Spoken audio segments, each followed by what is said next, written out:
My name is Julia Carter, and I will never forget the day my stepfather humiliated me by tying me to the flagpole on the front porch of the house I once paid for. It was not a dream. It was not an exaggeration. It was not a metaphor. It was a real rope cutting into my wrists while my own sister Vanessa stood there with her phone recording every second as if my shame could be turned into a performance for her audience. My mother Meredith was inside looking through the window with that cold, detached stare she always wore when she wanted to signal that she would not intervene. My stepfather Randell told me I was unstable. He said I was always too much. He said I was an embarrassment. But in that moment I realized that none of his words compared to the feeling of the rough bark of the porch rail pressing against my back while the neighbors slowed their cars at the curb and pretended not to see what was happening. The humiliation burned hotter than the rope itself. It was the front porch, the place in every American town where families hang flags for Memorial Day or wave at neighbors on a summer night. For me, it became a stage of cruelty. I had worn a uniform for this country. I had walked through sandstorms in Afghanistan carrying gear heavier than my own body. I had returned to Texas with medals and scars, convinced that home would be safer than war.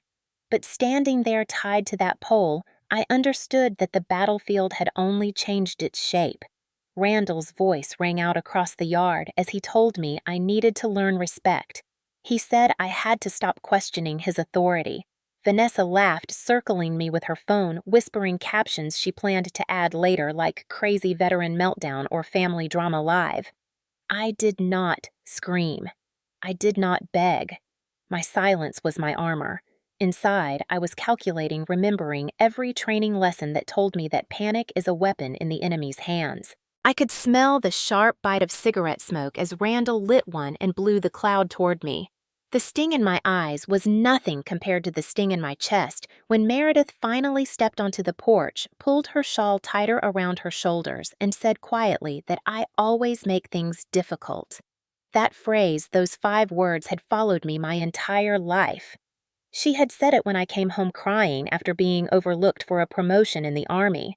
She had said it when I asked why Vanessa's name was on the nonprofit documents I had drafted. She had said it at every moment when she could have chosen to defend me, but chose instead to erase me. Now, she used it as justification while I was bound in front of my own home like a criminal. The drizzle from earlier that afternoon had turned into a thin mist, and it clung to my hair, to my jacket, to the rope fibers scraping my skin. I could hear the faint echo of children playing down the street, their laughter a cruel contrast to the silence that sat between me and my so-called family. The humiliation should have broken me, but in that humiliation, something else stirred. I remembered the day I signed the down payment for this house, the pen shaking slightly in my hand because I believed it would finally bind us together. I remembered the foundation I started for veterans, the one now fronted by Vanessa as if she had built it herself. I remembered every ignored phone call, every document where my name had been scrubbed out, every photo collage where my face had been erased. And I knew this scene on the porch was not an accident. It was the crescendo of a long strategy to write me out of the story. My jaw tightened, my breath slowed. Vanessa pointed her phone closer to my face, hoping for tears. Instead, she caught eyes that refused to bend. I forced myself to remember a truth drilled into me in every briefing overseas. You never walk into a trap without preparing an exit. They thought they had me cornered. They thought the rope was the end. But they did not know that silence can be louder than screams, and humiliation can be the spark that sets a different kind of fire. And that night, as I stood there tied to the flagpole on the front porch, I made a silent vow. If they wanted to erase me in front of witnesses, then I would make sure every witness saw the truth. That vow would become the first step in turning their spectacle into their downfall. I was 32 years old when I finally admitted to myself that my family was not a family in any true sense of the word. My name is Julia Carter, and the woman who gave birth to me, Meredith, had remarried when I was in high school. The man she married was Randall Moore, a broad-shouldered contractor who had a reputation for getting what he wanted through intimidation rather than skill. He came into our lives carrying the aura of authority, and within months he had claimed the house, the finances, and my mother's loyalty. From the start, he disliked me because I carried the last name Carter, the name of my late father, a veteran who died when I was 12. My father had left a modest pension and insurance, which was supposed to secure my education and part of our future. Instead, Randall managed to position himself as the one in control of those funds once he married my mother. I grew up watching him twist her voice into silence. When I graduated high school, I ran to the Army as a way out. I served overseas, wore the uniform proudly, and believed that when I came back, I could rebuild a sense of home. During deployments, I sent part of my pay back, trusting that it helped maintain stability for my mother and younger half-sister Vanessa. I had been naive enough to believe my contributions were honored. The truth was very different. When I came home from Afghanistan at 26, I discovered Randall had moved us into a larger house. The down payment had come partly from the money I had sent. Meredith smiled as if it was a gift he had given her. I swallowed my bitterness and told myself that at least we had a place that could feel like a foundation. I worked with fellow veterans to start a small nonprofit focused on transitional housing. My skills in logistics and planning allowed me to draft proposals that drew funding. Slowly, the foundation grew. I gave the family a sense of credibility because of my military service. But as soon as media attention started to arrive, Vanessa's name was pushed to the front. She was photogenic always, with perfect red lipstick and a quick smile. She became the face while my role as founder faded in the background. At every event, Meredith made a show of standing beside Vanessa while Randall spoke as if he were the guiding hand. I tried to tell myself that appearances did not matter. What mattered was the work. But then, small details piled up. A photo wall in the living room featured trips launches and holidays. My face was missing in most of them. Documents listed Vanessa as organizer while my signature was cropped out. Even extended relatives began to treat her as the golden child while I was spoken of as difficult. The phrase my mother repeated most often was, "You always make things difficult, Julia." She said it when I questioned why Randall had access to accounts that belonged to me. She said it when I asked why Vanessa's husband Colton, a lawyer with slick hair and an even slicker tongue, had been given a board seat at the foundation I built. She said it when I reminded her that I had flown home from Baghdad to help during Randall's stroke. That phrase became the justification for every erasure. To her, I was the problem. To them, I was the unstable veteran. To me, I was slowly realizing that the people who should have protected me were working to erase me. At gatherings, Vanessa strutted like a star while Randall played the patriarch and Meredith clung to his arm, pretending this was the family she had always wanted.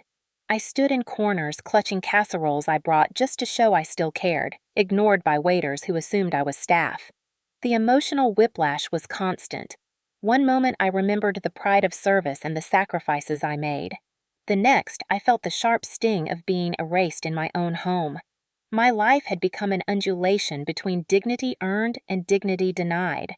The more I tried to reason with them, the more they used silence as their weapon. By the time Vanessa turned 28, she had complete control of the narrative. She was praised as a visionary. Colton whispered to donors that Julia was too unstable to be a leader. Meredith repeated her tired refrain. Randall simply glared. And I realized that my absence in photos and documents was not oversight. It was strategy. They were building a legacy that excluded me. Every smell of lilac perfume at gatherings, every champagne toast without my name, every laugh that carried across the room without including me was a reminder that this family was toxic to the core. The seeds of betrayal had already been planted long before the night I found myself tied to a flagpole. That night was not the beginning. It was the inevitable climax of years of control and manipulation. The evening that revealed everything began with polished laughter echoing from the event hall in downtown Waco, Texas. The Moore Foundation was hosting what they called Family Legacy Night. I had driven there in silence, gripping the steering wheel with the kind of restraint only years in the Army could teach. I carried a casserole dish in one hand and an umbrella in the other when I stepped out of the car. The drizzle in the air mixed with the perfume of the expensive lilies arranged by the entrance. I walked into the hall prepared for another night of pretending. Inside, the chandeliers sparkled too brightly, the music played too loudly, and the smiles were stretched wider than sincerity could carry. Across the wall hung banners that read, "Family is forever," and celebrating the Moore legacy. The words made my stomach tighten because I already sensed my place had been erased. I scanned the photo collages blown up across the back wall. There were smiling faces from a Florida trip from Meredith's book launch from last year's gala. My own face was missing. Not a single picture of me in uniform. Not a single snapshot of the work I had done to build the foundation. I was not overlooked. I was deleted. My chest burned as I walked toward the seating chart displayed on a polished stand. At the center table sat Meredith with her golden shawl Randall at her side, Vanessa next to her, and Colton across from them. Even distant cousins I barely remembered had their names printed neatly. Mine was not there. A young woman at the guest desk looked up with a confused smile when I asked about my name. She leaned over the chart and finally pointed toward the far back corner near the restrooms. She said there was a seat open at table 8 by the bar, and I could take it. My lips pressed into a thin line as I carried my casserole to the shadowed corner. The chair wobbled when I sat down. There was no name card, no menu, nothing that marked me as part of the evening. Twice the waiter walked past without stopping. When he finally noticed me, he apologized, saying he thought I was with catering. The humiliation was sharp but familiar. I had worn medals, but here I was invisible. Soon, the sound of a spoon tapping a wine glass cut through the chatter. Randall stood at the center table, shoulders broad, smile rehearsed. He spoke about honoring Meredith as a woman of strength and grace. He gestured toward her, and she glowed as though she were a queen. Then he announced Vanessa as the one carrying forward the legacy, praising her for taking over the foundation and organizing the beautiful evening. Applause spread around the room. I sat frozen. I waited for my name for a nod for one acknowledgement of my work. None came. Meredith clutched Vanessa's hand, their matching golden dresses shining under the lights. My pulse pounded in my ears. I clapped twice just to mask the silence around me. My hands felt cold against each other. I stepped outside after the speeches, the drizzle now a mist against my face. I walked toward the parking lot, staring at my car like it held the answers. Footsteps approached, and Meredith appeared, clutching her shawl as if the mild Texas air might break her bones. She told me I had not stayed long. I asked her why I had not been mentioned. Her expression barely shifted as she replied that tonight was about honoring what was current, not about dragging up old details. My throat tightened. "So, I am an old detail?" I asked. She sighed and adjusted her earrings, repeating the familiar sentence, "You always make things difficult, Julia." I reminded her that I had given the down payment for the foundation, that I had flown home during Randall's stroke, that I had built the programs they now celebrated. She responded with weary irritation, not apology.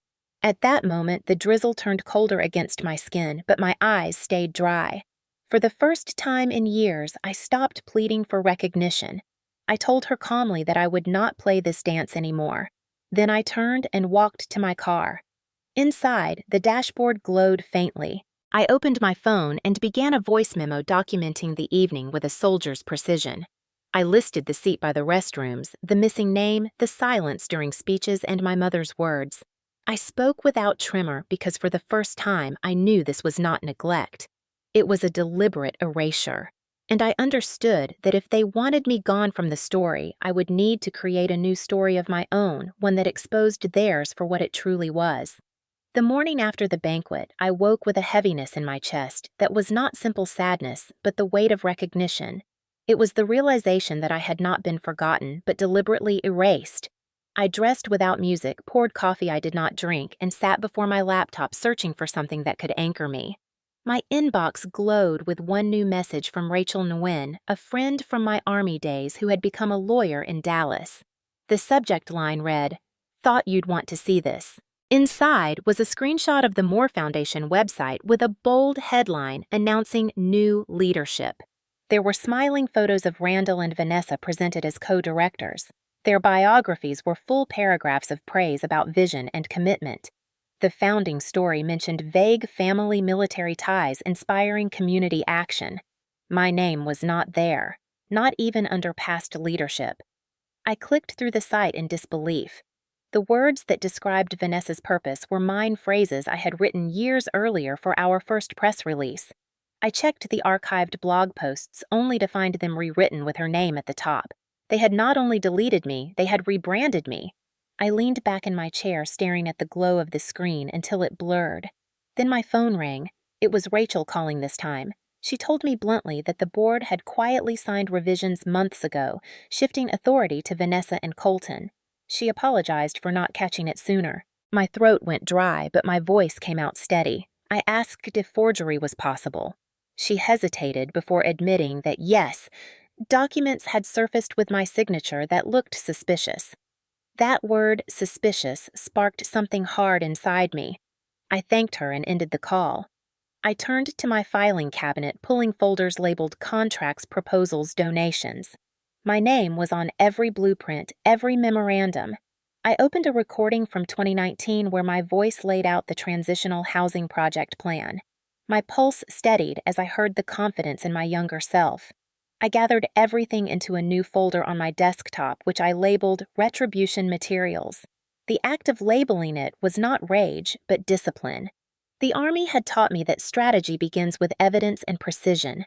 I spent the next hours cataloging each file with dates and color codes, mapping a timeline that showed how my presence had been systematically erased.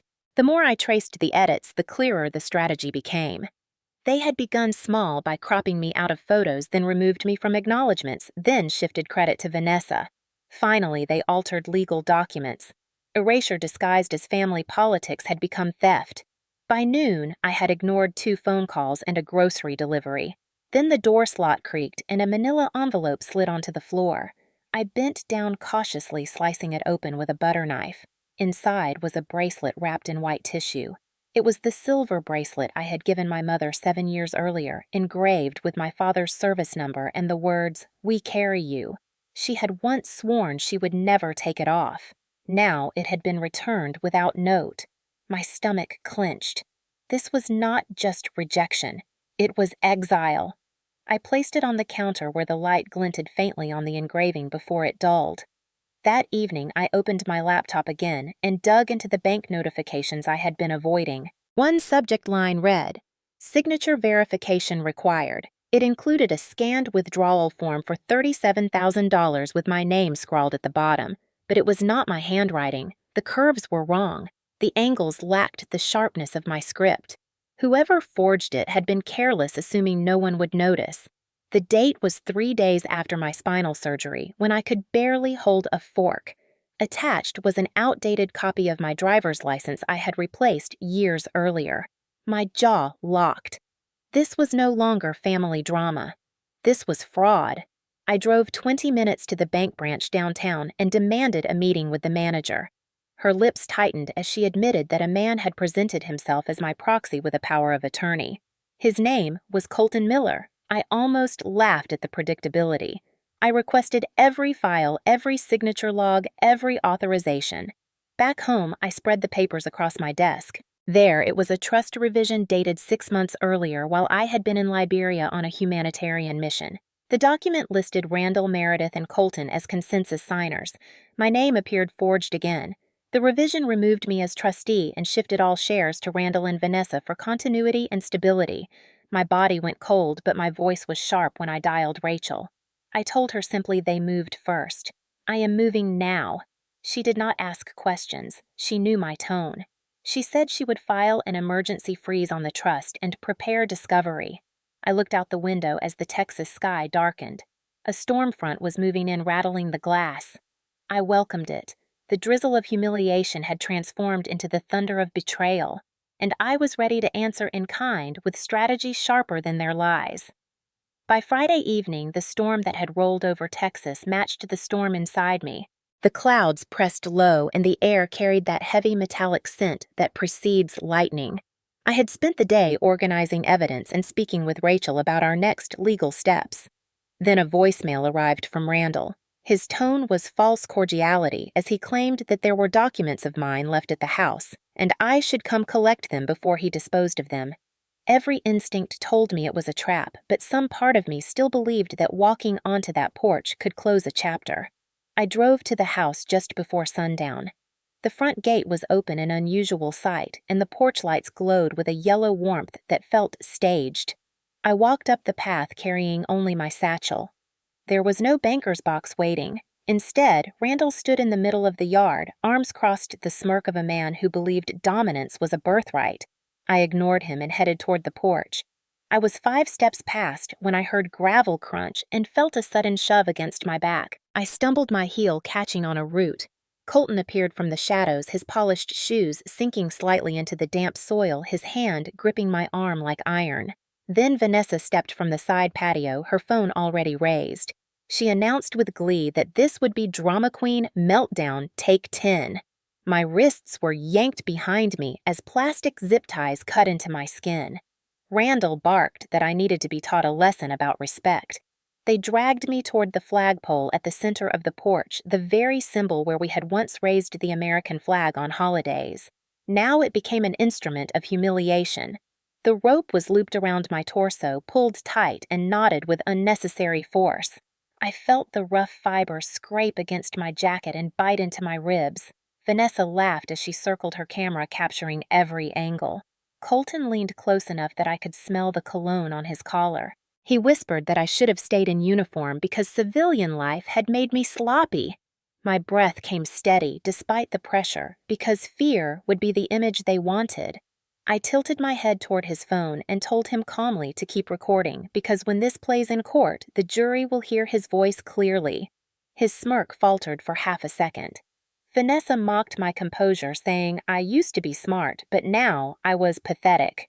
Meredith stood just inside the doorway, her silhouette frozen against the living room light. She did nothing. The drizzle had started again, and each droplet tapped the porch rail with a steady rhythm. The humiliation was sharp and complete. Neighbors driving by slowed, glanced, then moved on. Randall lit a cigar and blew smoke in my direction, as if this were a casual lesson. He told me I had brought this on myself. I locked eyes with him and asked if this was his idea of strength. He did not answer. He only pulled the rope tighter. My shoulders ached, my wrists throbbed, but my face remained unreadable. Inside my sleeve, my finger pressed against the small button sewn into the cuff. The silent SOS signal activated instantly, pinging my GPS coordinates to the response team I had contracted weeks earlier and to local authorities. They believed they had silenced me. In truth, I had already called in reinforcements. Vanessa turned her phone on herself to record a mocking introduction before flipping the lens back on me. She uploaded it with laughing emojis, and the sound of the notification pinged. For a brief moment, shame threatened to creep into my chest, but I forced it away. This was not the breaking point. This was proof. Every word, every laugh, every shove was evidence. The air grew colder and the rope dug deeper, but I kept my head high. They thought this was victory. They thought the flagpole was my defeat. They did not know that by tying me here, they were anchoring the very case that would destroy them. The air around me thickened as the mist became a steady drizzle, soaking my hair and darkening the wood beneath my boots. Randall puffed his cigar, satisfied with the spectacle of me bound to the flagpole, convinced my silence meant surrender. Vanessa's laughter rose above the rain as she narrated her recording for the audience she imagined would applaud her cruelty. Colton adjusted his tie, pretending composure, though I saw the twitch in his jaw. I remained steady, my pulse even, because I knew something they did not. Minutes earlier, I had pressed the SOS sewn into my cuff, a device linked to both the security contractor I had arranged and the county sheriff's office through a veterans emergency network. What they thought was my humiliation was in fact a countdown. At first, the only sign was a low vibration beneath the ground, barely perceptible. My boots picked up the faint tremor before my ears registered the sound. Then headlights cut through the drizzle. One SUV rolled up the gravel drive, followed by another tires crunching in measured rhythm. The metallic clank of the front gate closing echoed across the yard. Vanessa froze, her phone trembling. Colton stepped back, his face blanching. Randall scowled, trying to maintain control, but the smoke from his cigar wavered in the new draft of engines humming. Doors opened in unison. Deputies stepped out with practiced precision. At the center walked Sheriff Mark Reynolds, his tan uniform, crisp sunglasses still perched despite the fading light. His presence alone shifted the atmosphere. He did not raise his voice. He simply said, "Unbind her." Vanessa tried to argue that this was a family misunderstanding. Reynolds cut her off his tone clipped, stating that it stopped being family business the moment hands were laid on me against my will. Randall barked that she was unstable, that I was dramatic, that they were just keeping me from hurting myself.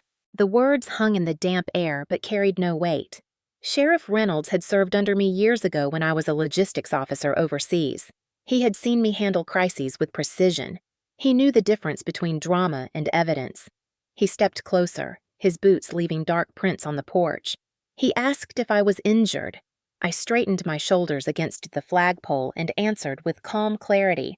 No broken bones, only bruises and a wounded pride. 2 deputies approached with a box cutter. They cut the plastic ties carefully, while another officer noted the condition of my wrists. As the restraints fell away, I flexed my hands, raw skin stinging but intact. I stood without hesitation facing my family. Vanessa lowered her phone, her once steady hands now unsteady. Colton swallowed hard, lips pressed into a thin line. Randall tried to claim this was an overreaction. Reynolds turned to him, reminding him that false imprisonment and assault were not civil issues, but criminal offenses. Across the street, a neighbor, Mr. Elkins, raised his phone to show that he had recorded everything from the moment they dragged me to the pole. The evidence was undeniable. Randall tried again, saying I had shown up uninvited and threatened them. Reynolds corrected him sharply, stating that I had arrived by invitation to retrieve my property and instead had been assaulted. Deputies moved to separate the 3 of them, not yet placing handcuffs but making the hierarchy clear. I walked slowly toward Reynolds, thanking him quietly. He nodded, his voice low enough only for me to hear, reminding me that I had always been the toughest one in the room and only needed to remember it. The drizzle eased as if even the weather recognized the shift. For the first time that night, I inhaled deeply, lungs filling not with shame but with vindication. I turned back toward the porch where Meredith now stood, her arms folded, expression unreadable. I raised my voice so everyone could hear. I told them they had not only humiliated me, but had disrespected every daughter silenced in the name of peace, and every veteran dismissed as dramatic. My words hung in the cooling air. No one answered. The deputies documented the scene, photographed the pole, the ropes, the wet ground, the trembling phone in Vanessa's hand. Colton muttered about calling his firm, but Reynolds reminded him that anything said would be used in formal proceedings. As I walked toward my car parked by the gate, I looked back one final time. The sight of them standing together but no longer confident burned into memory. I had come believing closure was possible. Instead, I left, knowing that justice was inevitable. The humiliation of being tied to that flagpole had transformed into the cornerstone of a case, and the police storming onto that porch was not just rescue. It was the turning of the tide. The week after the flagpole incident felt like both a blur and a sharpened series of steps. Sheriff Reynolds had filed his official report. Neighbors had submitted their video clips, and Rachel had already prepared the emergency motion to freeze the trust. On Monday morning, I walked into the courthouse carrying a folder, thick with evidence, my uniform posture intact, though I wore a plain navy suit. Inside the courtroom, the air was heavy with polished wood and the faint smell of old paper. Across the aisle sat Randall with his shoulders squared as if intimidation could still work. Meredith beside him clutching her purse like it was her last defense. Vanessa in her golden dress with her phone hidden but never far from her hand, and Colton whispering strategy as if confidence could erase the facts. My attorney Rachel stood beside me, calm and sharp, every paper tabbed, every exhibit numbered. The judge entered, and the room stilled. Proceedings began with Rachel presenting the original trust documents notarized and dated years earlier by my uncle Oscar. The judge leaned forward, studying the clear language naming me sole heir to the Carter estate and majority owner of Carter Veterans Holdings. Then Rachel placed the forged revisions side by side. The signatures were visibly inconsistent, my name curved and shaky, where my real signature was precise and angular. The courtroom murmured as the contrast became undeniable. Colton rose, trying to argue technicalities, claiming that continuity justified the revisions, but the judge silenced him, demanding to know how my signature appeared on a document dated during my hospitalization. His argument faltered under the weight of the evidence. Then Reynolds took the stand. His testimony was steady and unflinching as he described arriving at the scene, finding me bound to the flagpole, and ordering my release.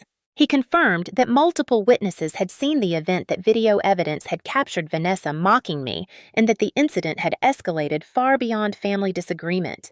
When the video from Mr. Elkins was played, the sound of Vanessa's voice saying, "Drama Queen Meltdown, Take 10, filled the courtroom.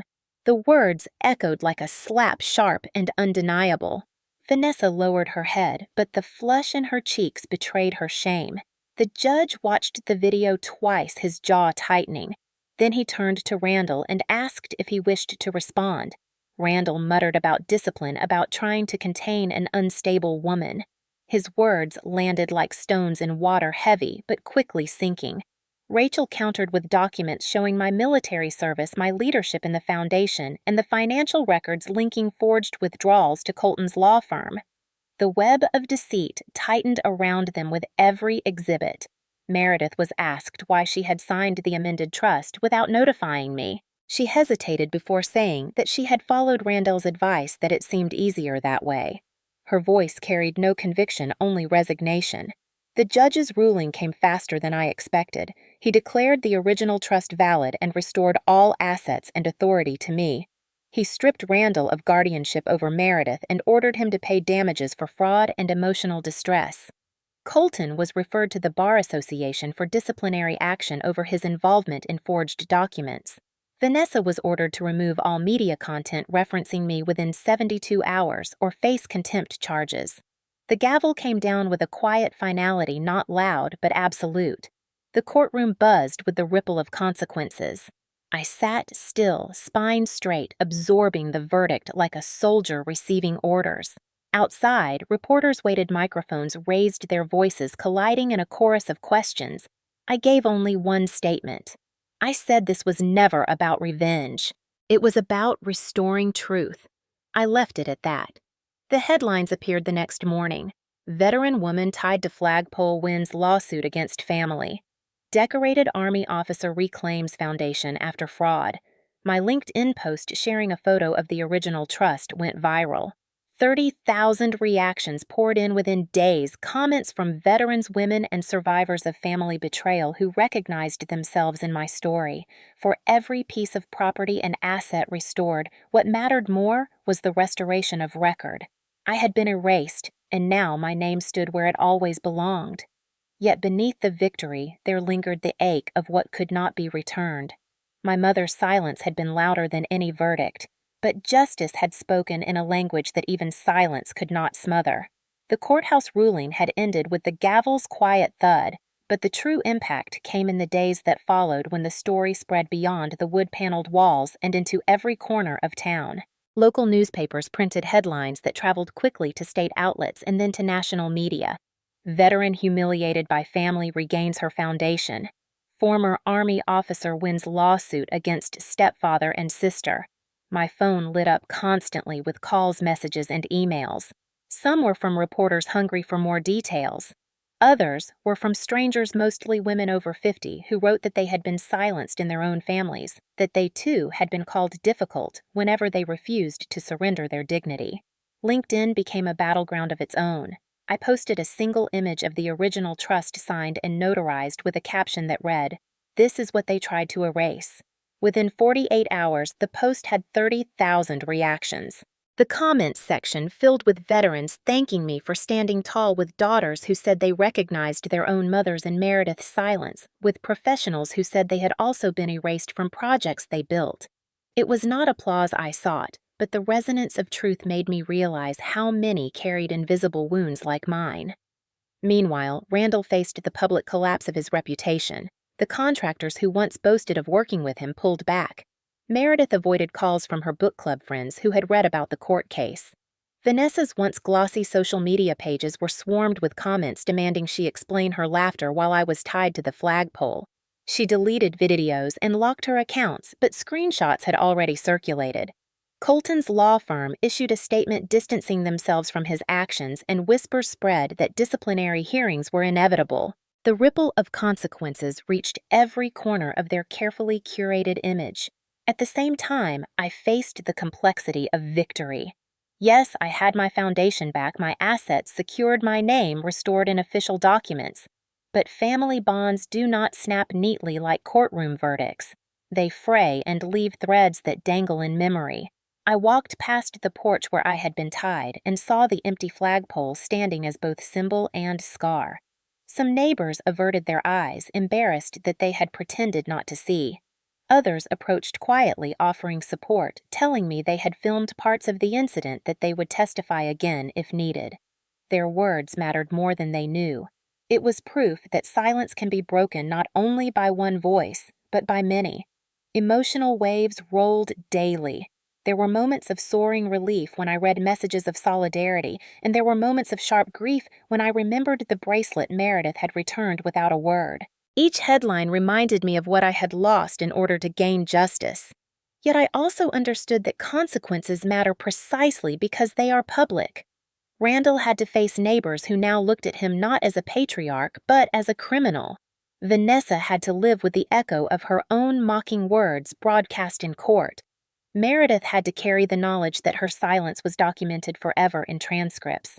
And I carried the knowledge that my fight was no longer just mine.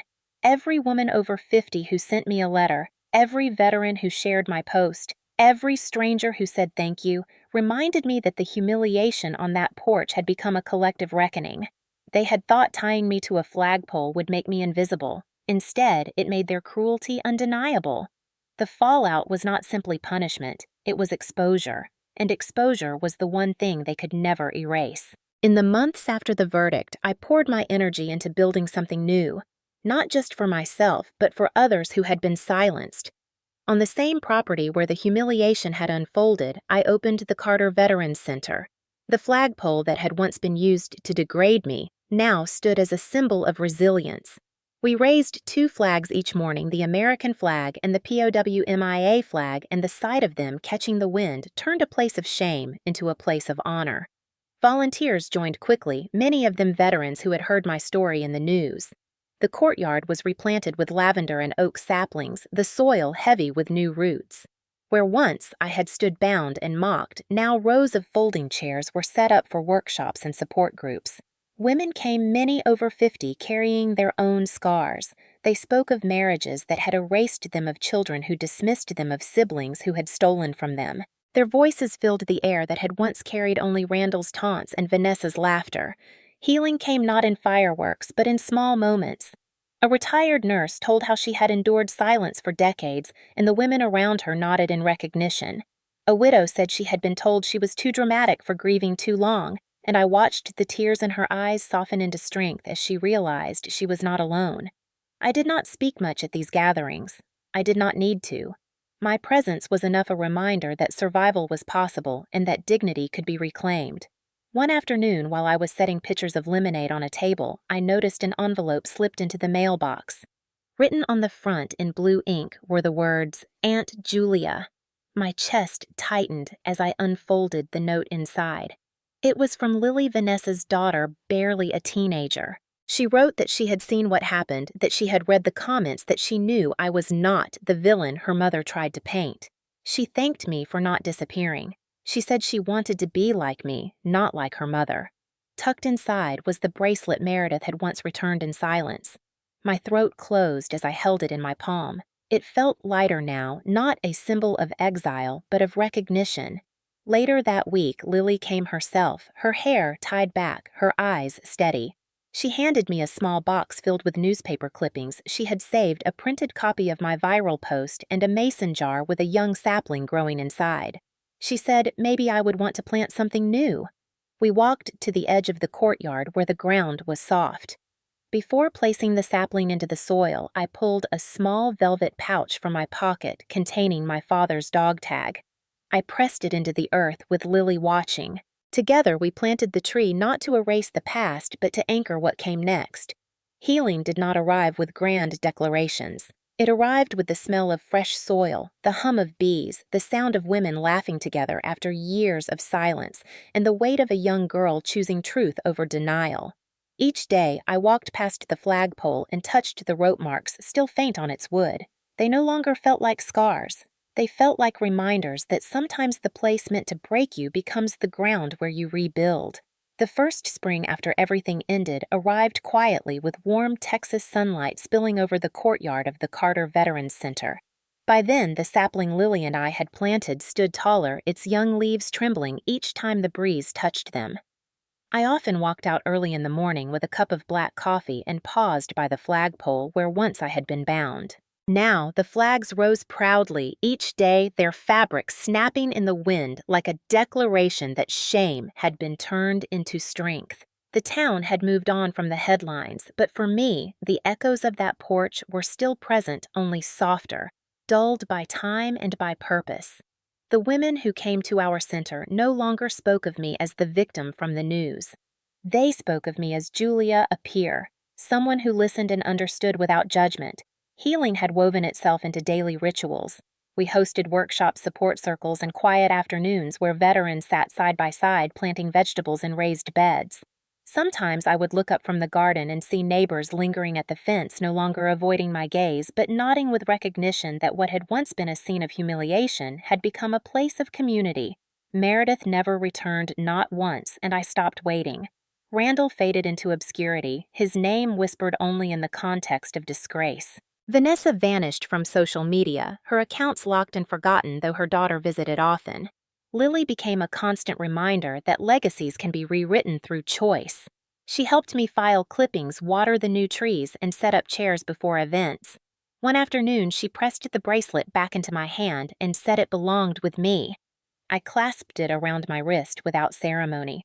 It no longer symbolized rejection, it symbolized endurance. Closure did not come from reconciliation. It came from acceptance that some wounds never close but stop bleeding when exposed to light and air. I learned that silence once my enemy could also be my ally. By refusing to scream during humiliation, I had preserved dignity, and by speaking later with evidence and strategy, I had achieved justice. That balance became my creed at the center. I often reminded others that strength is not always loud. Sometimes it is the refusal to bend when every force pushes you to collapse. On the anniversary of the court ruling, we gathered under the oak canopy for a panel titled Women Who Endured. 45 guests attended more than expected. I sat in the back row while others spoke women telling their stories of betrayal, survival, and rebuilding. The air smelled of sunscreen and fresh soil bees drifting lazily from flower to flower. I listened as one woman described leaving a 20-year marriage. Another spoke of being erased from her father's will. Another told of being silenced in her workplace until she fought back. Each testimony resonated with the rhythm of my own past. During the break, Lily handed me a new notebook and told me it was time to start writing my own version of the story in full. I smiled and promised her I would. As the sun dipped low and painted the courtyard in golden light, I felt the weight in my chest ease, replaced by a steady calm. For the first time in years, the air did not feel heavy. It felt open. I stood by the sapling and whispered to my father's dog tag buried beneath it that we had given the roots meaning. This was not about erasing what happened. It was about anchoring what comes next. They had tried to silence me by tying me to a flagpole. Instead, they had given me the stage from which to speak. And I will keep speaking. Have you ever had to stand against your own family to protect your name, your worth, and your truth? Share your story in the comments and do not forget to subscribe for more true life stories of resilience and justice.